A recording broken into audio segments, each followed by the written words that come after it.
ایک یہاں پہ بات بتانا چاہتا ہوں، یہ جو سعودی عرب جہاں آپ کو توحید کی توحید کی دولت ملی ہے، یہاں اگر پیسہ نہیں کمائے توحید کی دولت ملی ہے تو میں سمجھتا ہوں ریال سے دنیا کی دولت سے بہتر ہے۔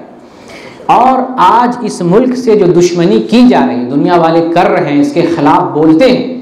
ایران کے خلاف نہیں بولیں گے، ترکی کے خلاف نہیں بولیں گے، ایران تو شیعہ ملک ہے، شیعہ کی تعریف کرنا گوارا ہے، لیکن توحید والے ملک کی تعریف نہیں کریں گے۔ وہ توحید والا ملک جہاں قرآن آیا، جہاں نبی آئے، آخری نبی آئے پیغمبر محمد صلی اللہ علیہ وسلم، اس ہستی سے بڑھ کر کوئی دنیا میں ہستی نہیں ہے۔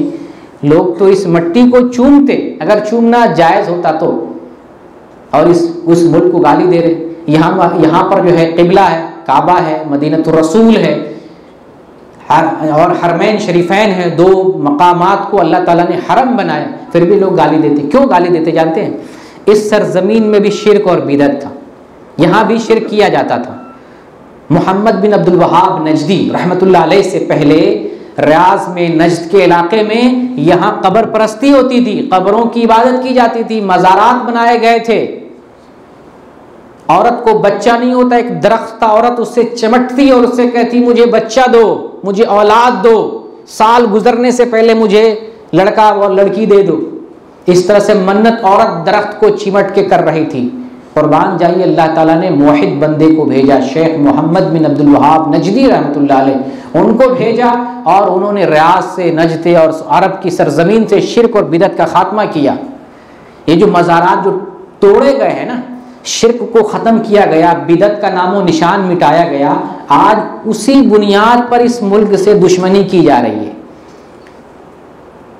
اگر یقین نہیں ہوتا تو تھوڑی دیر کے لیے تصور کر کے دیکھیں کہ اگر یہاں بھی مزار بنا دیے جائیں، یہاں بھی قبر پرستی شروع ہو جائے، یہاں بھی چادر چڑھائے جانے لگے، نظر و نیاز کرنے لگے، یہاں بھی غیر اللہ کو پکارے جانے لگے، تو سعودی عرب ماشاءاللہ سبحان اللہ کیا ملک ہے، کیا ملک ہے، کیا کام ہو رہا ہے، سبحان اللہ ہمارا قبلہ، ہمارا ملک، زندہ باد کا نعرہ لگے گا۔ دشمنی کیوں؟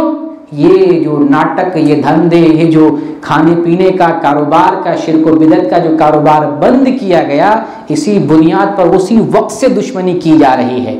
اور آج جو بھی دنیا میں توحید کے نقش قدم پر چل رہے ہیں، ان کو بھی برا بھلا کہتے ہیں اسی بنیاد پر، توحید کی بنیاد پر۔ تو یہ معاملہ اصل اس ملک سے دشمنی کا